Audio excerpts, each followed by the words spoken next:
Hi guys, and welcome back to my channel.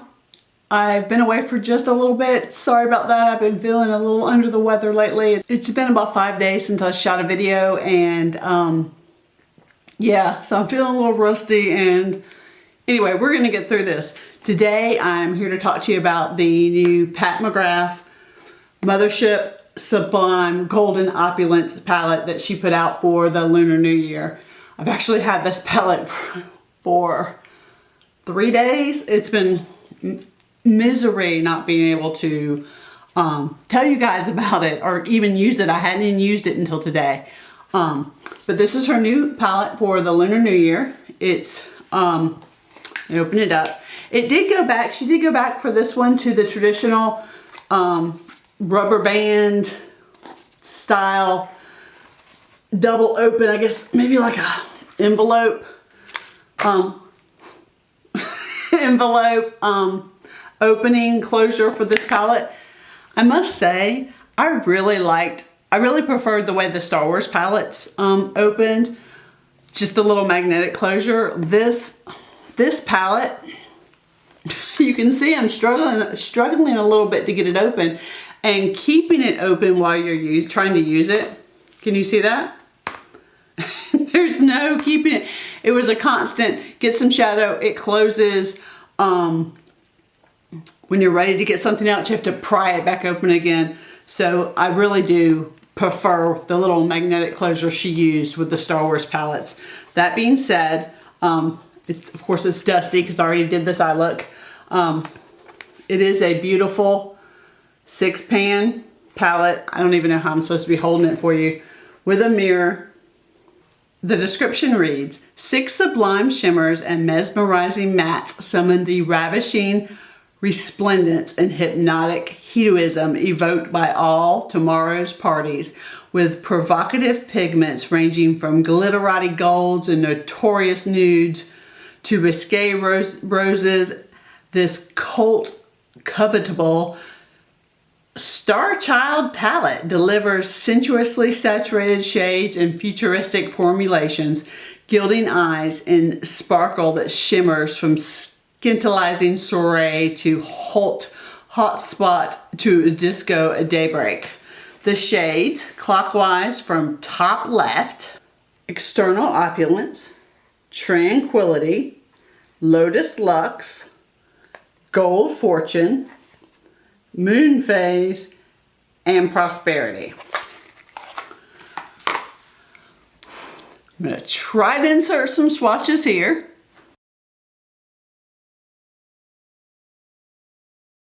I'm personally thrilled that she used a Star Child reference in the description of this, because you know that's a reference to David Bowie.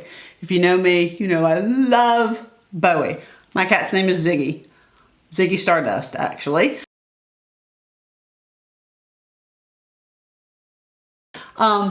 So Pat McGrath, David Bowie, this palette, perfection. Anyway, that remains to be seen, doesn't it? Is this palette perfection? I do want to say, I had no trouble getting this palette. I know there's been a lot of stuff, I'll just say that, online recently about Pat McGrath and her customer service. When it comes to the Star Wars palettes, I got those shockingly fast. I had zero trouble ordering them. The C3PO palette, the Golden Galactic palette, I actually ordered through Instagram the day before it went on sale. They had a Instagram sale on that one. I'm sure to promote the new feature on Instagram where you can buy products through the actual site.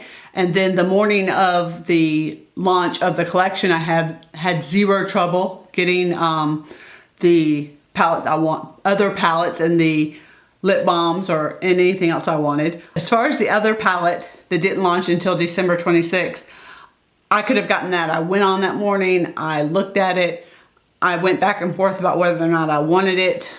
But you know, it's just a repackaging of an existing palette, and for whatever reason I made the decision that I didn't. But I would not have had any trouble getting it. It was right there, I was looking at it. So I don't know what's going on. For some people and Pat McGrath and the customer service situation. I personally have had no problems. The the first time, I guess, the first thing that brought my attention to the fact that there was an issue were people asking me how I did get my Star Wars palette so fast. I don't know. And trust me, it's not because me and Pat like this. She doesn't know I exist. I don't get anything sent to me. I order it just like every one of you. So why I would have gotten it, I don't know. Why I've had no trouble, I don't know. But I certainly hope that isn't going to become a new thing for Pat McGrath, where people have issues getting her palettes. That would really, really just break my heart, I guess. I love her and I love her brand so much.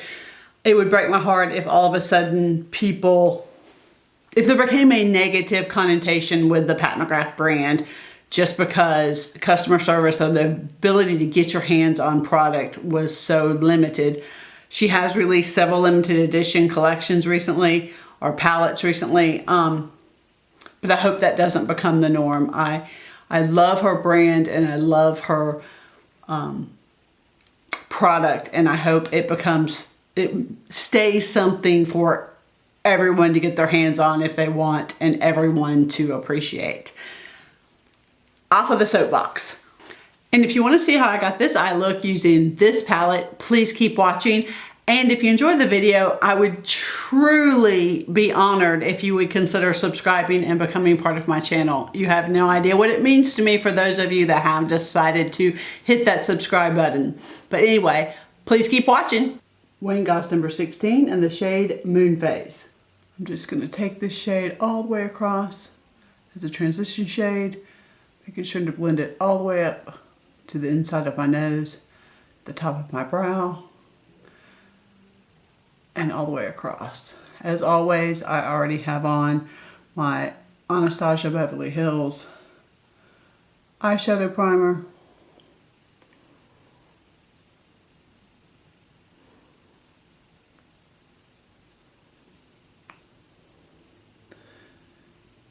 Usual Pat McGrath quality with this matte blending in.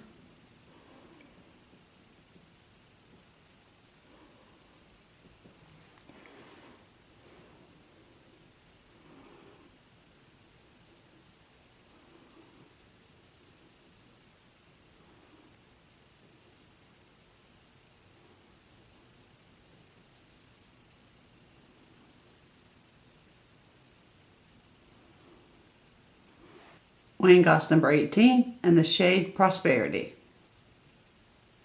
Just taking the shade and patting it along the outer corner.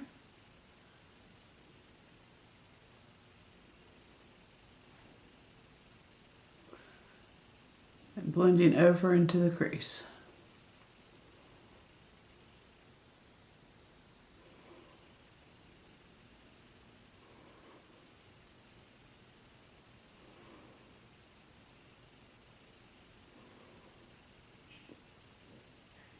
Gonna slowly start to blend this shade up. This shade is really pigmented. I barely went in with any color. Any pressure with my brush, and you can see how dark this shade is blending out.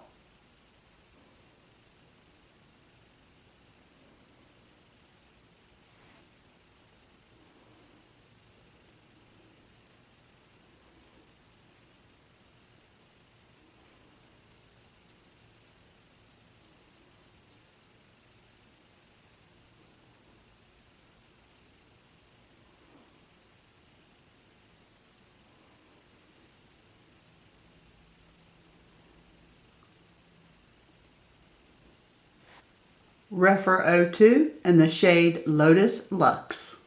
I'm going to take this shade and just pat it all over my eyelid.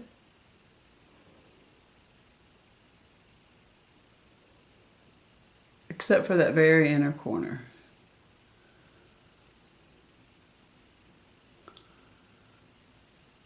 I go over the outer corner where that darker shadow is and take it up to the crease.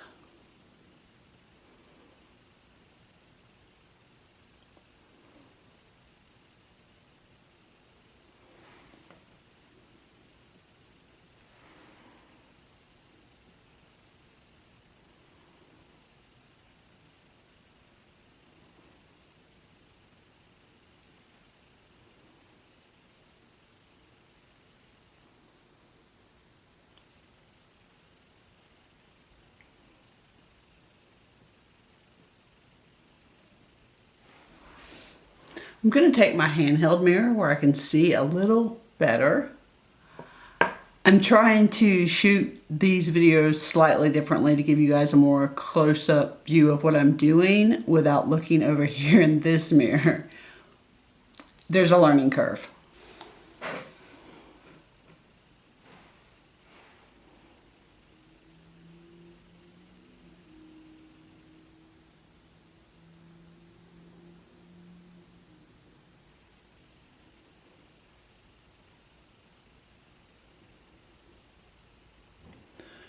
Just using this handheld mirror because I feel like I wasn't packing the color as densely as I wanted to, because I wasn't able to see quite as well or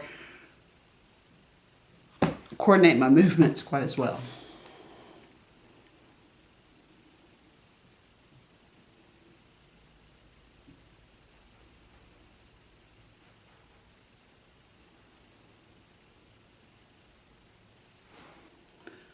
Surratt Classic Medium in the shade Moon Phase.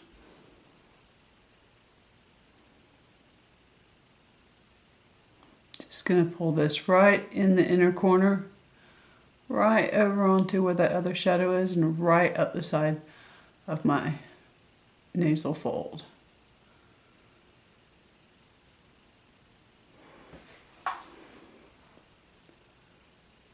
I'm just going to pull this shade right into the inside corner, right, kind of blend it over into that other shade and right up the side of my nasal fold.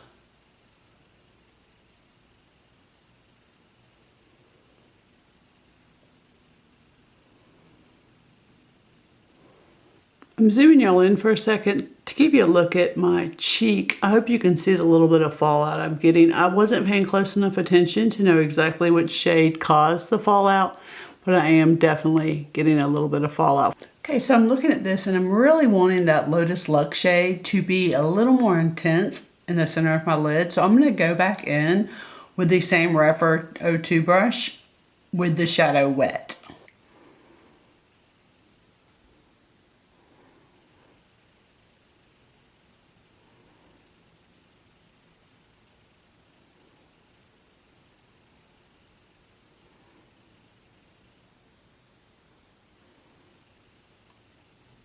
It seems to be intensifying it a little more.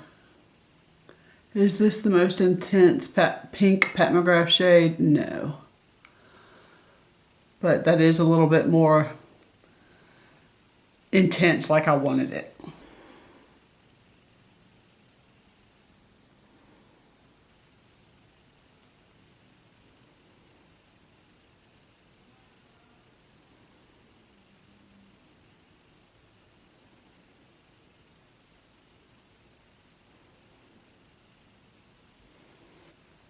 Because I did re-intensify that lid shade, I am going to go back in with that same Surratt brush and that shade Moon Phase one more time.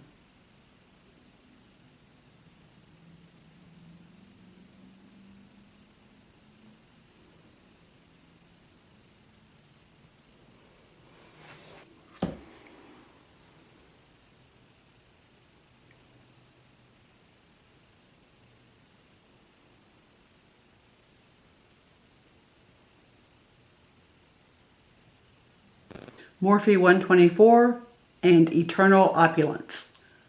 Picking the shade up and just going right here, right in the inside corner and right at the side of my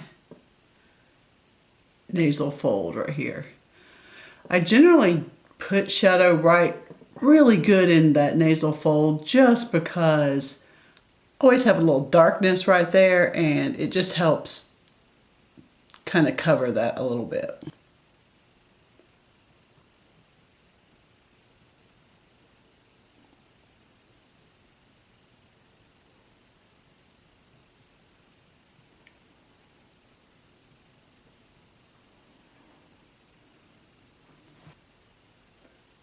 I'm going to take that same shade and hit right under my brow bone.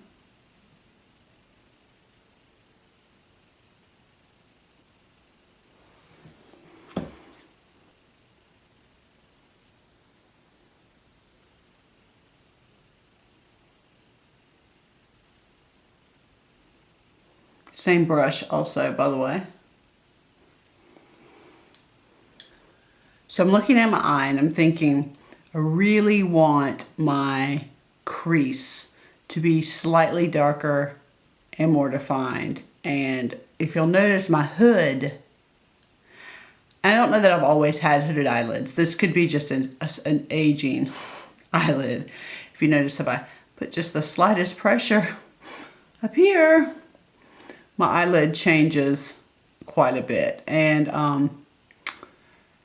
I don't think I technically have hooded eyelids, which I guess technically I have hooded eyelids. I just don't genetically have hooded eyelids. I have aging eyelids. Nevertheless, you can see when I'm looking straight on that right here, the crease shade seems to almost disappear. All you see is that sag hanging over. So I definitely need to go back in and redefine that crease a little bit. So I'm going to go in with my Scott Barnes 63 brush to do this. It's a very uniquely shaped brush.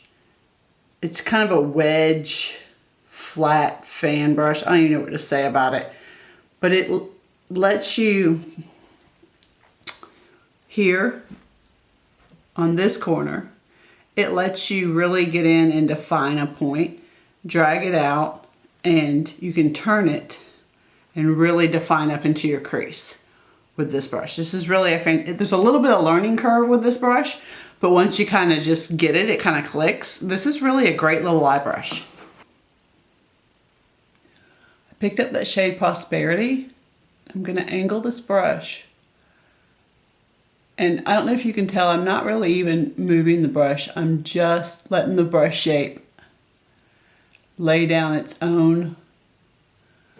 Can you see that? Its own angle of shadow on my eye. I'm gonna pull that up some and turn the brush, start dragging it over into my crease.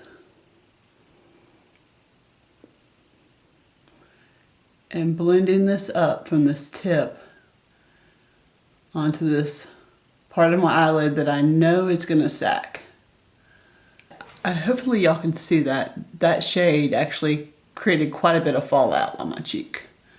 But do you see how with this brush, and very little actually manipulation, it created a nice little angle. And if I turn and open my eye, I can see exactly where I might still need a little bit of color up on my lid. So I'm going to add a little bit more just right here. You can even take this brush, put it in the shadow, and before you even do your crease, open your eyelid, and where you want your crease to be, go ahead and do a real light line. And that way when you're doing your crease later, you'll know, I need to bring this color up to here in order for it to be seen with my eye open.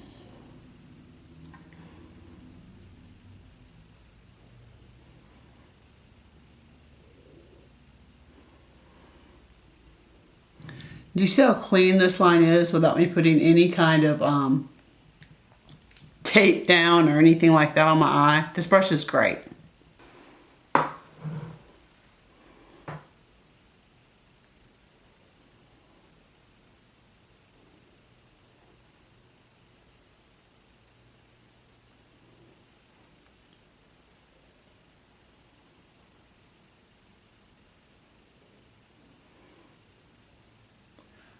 I should have made a mark on my crease before I went in on this side just to show you guys what I was talking about a moment ago.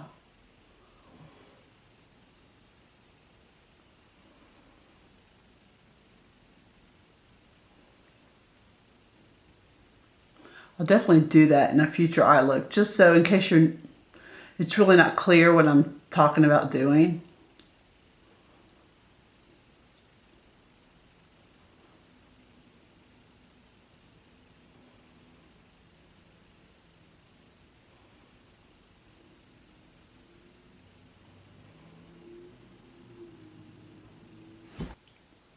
Scott Barnes 62 in that shade Tranquility. I'm just picking up the slightest bit of the shade. It was the shade I used as a transition shade, just to buff out this edge right here. Barely touching my skin. Letting the brush do all the work. Definitely not putting any pressure on my eye.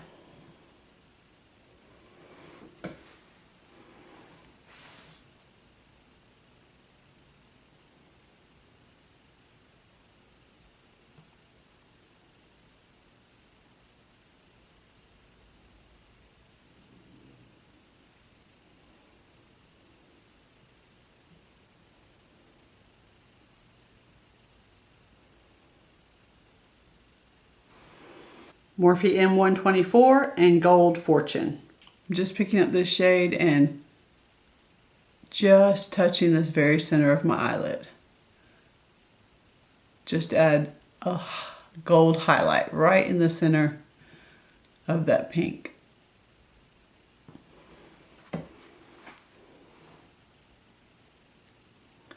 I think I might have gone slightly orange there for a second. If I did, I apologize. If I'm still orange, I apologize. This camera I've only had since sometime in December. I can't remember exactly when I got it. And I'm still learning to use it, to be quite honest.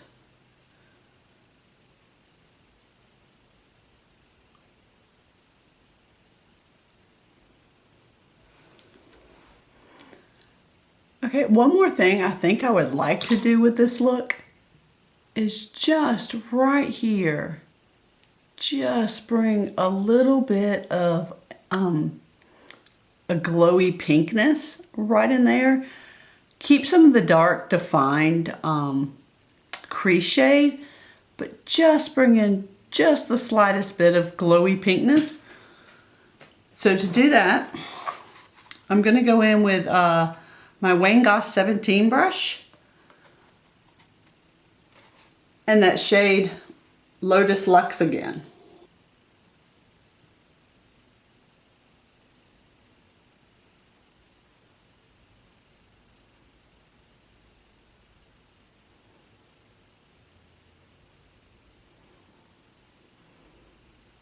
I don't know how it looks on camera. I'm looking over here in my handheld mirror. I don't know how it looks on camera, but in person, it's definitely, the darkness is still there, but there is a, it brought like a dimensional, shifty almost looking pink under my brow.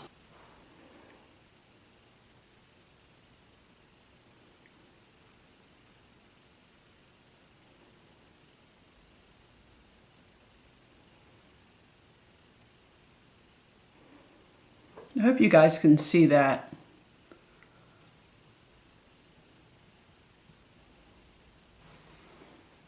That extra little pink just shift it gave right there underneath the brow. I zoomed y'all back in again just so you can see the amount of fallout I have gotten from this palette. I don't feel like that's typical of most of my Pat McGrath palettes. Okay, I'm going to use my Sigma Power Sweep to sweep this bake out from underneath my eye, right along the lash line, not all the way down, because I want to put my bottom lid shadow on, and I'm probably still going to get a little fallout apparently. I'm going to go in with that Wayne Goss 17 brush and that shade Tranquility. I really just want to diffuse, blended out lower lash shade down here.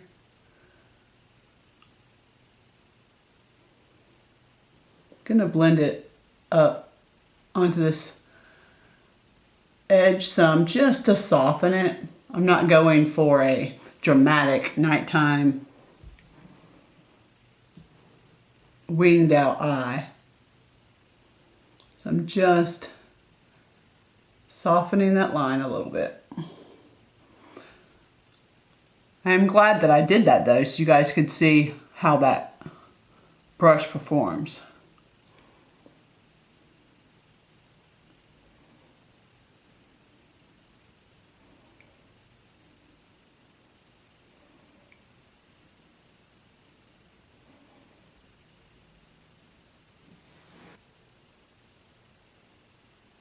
I'm going to go in with my BK Cosmetics 204 brush and that shade Lotus Tranquility and see if I can't really put some of that pink down here along this lash line. I haven't had these BK Beauty shadow brushes for very long, so I'm not certain how they perform with Pat McGrath shadows. I guess I'm about to find out.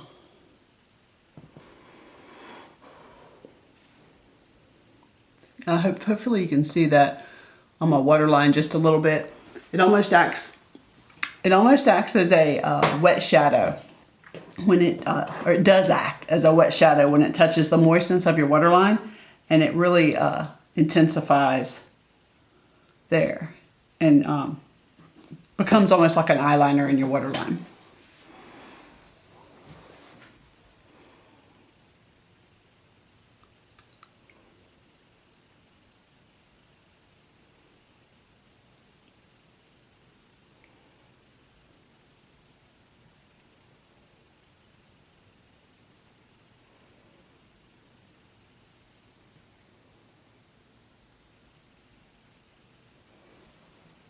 So that Lotus Lux shade definitely has quite a bit of fallout. You can tell from me doing that lower lash line. Same brush in that shade External Opulence. Just pulled over from that inside corner just past your tear duct area.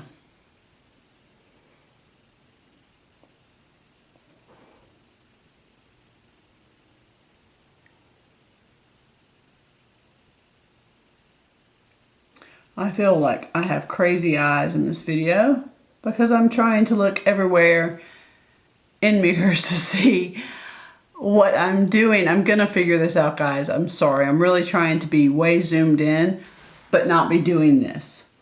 My large vanity mirror is right here, like right here. My hand's touching it. But I don't like doing this for my videos. I'm really trying to do them more center focused. And there's a bit of a learning curve. A lot of this video I've actually done by feel, which is insane. Can I just say that?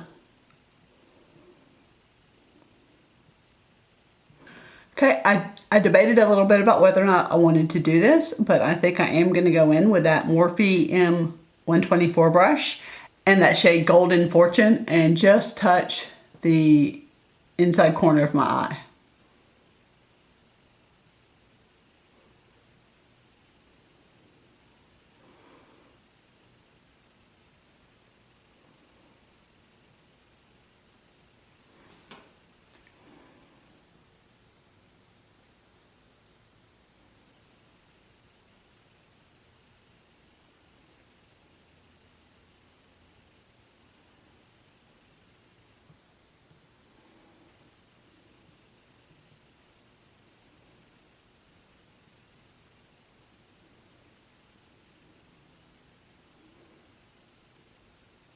Just going in, making sure I have the shade even on both eyes, and hopefully you can tell I kind of went up on the side of my nose here just a little bit.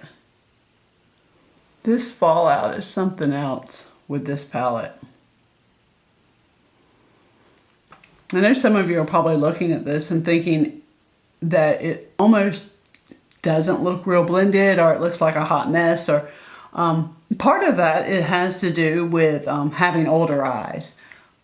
Those of us over 40, way over 40, I'm in my last year of being 40, our eyelids get very textured. And the texture on our eyelids can make these shadows look just a little rough, just a little not completely blended.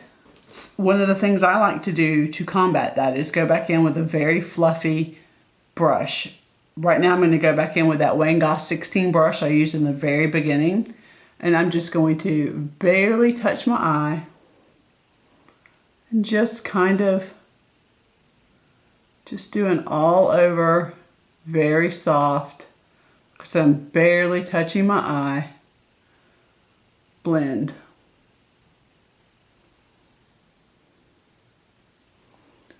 just to try to help any of the harshness, like to blur the harshness that the textured skin creates.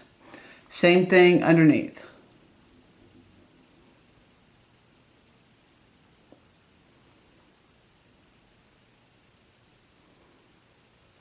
I'm going to use that same Sigma Power Sweep brush just to brush off the rest of this bake and this fallout.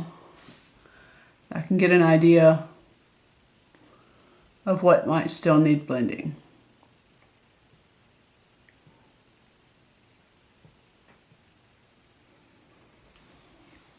I feel like right in the very corners of my eye, that gold shadow just needs a little massage, maybe a little tickle. I think that's a lot better. So I'm gonna go off camera and finish up this eye look, and we'll be back to talk about my thoughts on this palette. Okay guys, so this is the final look. I finished off my eyes with a little bit of Marc Jacobs highliner in the shade Rococo, just right at the base of my lashes on my lower lash line. I put Milk Boss eyeliner on my upper inner tight line. I decided not to put any lashes on today. I just wasn't feeling it, sorry. So these are my lashes with just some Marc Jacobs Velvet Primer on and the Mcgrath Mascara.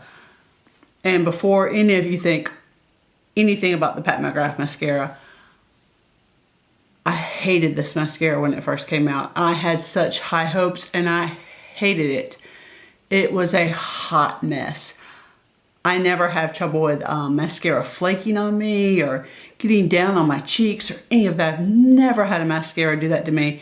This mascara, like applying it, I would have like rain mascara drops all over my face.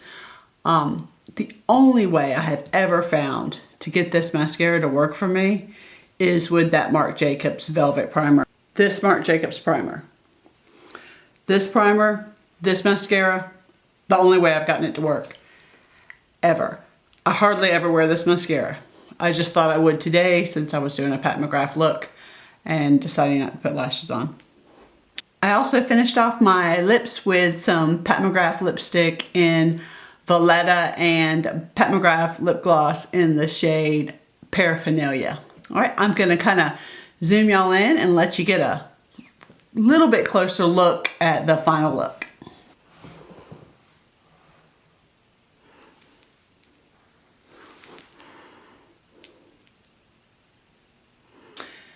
Okay, I digress. The palette. What do I think of this palette? It's okay. I wasn't blown away. It's great. I'm sure that the quality, if you just picked up this eyeshadow palette and used it, you would think, oh my God, that is a fantastic palette. These shadows blend beautifully. They're gorgeous. The quality is amazing. That's what I think you would think if this was the first Pat McGrath palette you picked up. So the quality's there, but it didn't blow me away. It just didn't. You saw the amount of fallout I got. There was really nothing special. Recently, a subscriber commented, I don't even remember what the exact comment was, but whatever it was, it prompted me to respond that while I love Pat McGrath, and she is amazing, and I will forever be like a ride or die Pat McGrath fan, I really feel like she's stuck in a color story. This palette, just like the recent Star Wars palette, just like the Rose palette, just like almost the last 4, 5, 6 palettes. I want to go all the way back to the 6-pan platinum. Oh, is it platinum bronze? Let me get it. I feel like you have to go almost all the way back to this one. The platinum bronze or this one, the Bronze Ambition, to find where the color story was even just a little bit different. It's pinks and browns and pinks and browns and a gold. Of course there's a gold. It's Pat McGrath, there's a gold in every palette. I so badly want to see her just really take a left turn or a right turn, but go off the rails with her color story. I want her to shock us with a color story that we just did not see coming. I love you, Mother. I'd really, really like to see a different color story. I realize the shades are different, but it's still the same story over and over with just subtle differences, and I'd really like to see a different story. That being said, the palette, of course, is amazing. If you have other palettes of Pat McGrath's, do I feel like you need this palette? No. If you're a collector of Pat McGrath's, of course you need this palette. It's gorgeous. It's beautiful. It's glittery. It's Lunar New Year. Of course you're going to want to have it. But if you just are a makeup fan and you're looking for a Pat McGrath palette and you have several of her other palettes, especially her recent palettes, do you need this palette? No. No. You do not need this palette. Anyway, those are my thoughts. If you've enjoyed this video, if you like what you saw, please hit the subscribe button, consider ringing the bell, and I hope you guys are having a fabulous 2020 so far. Mwah.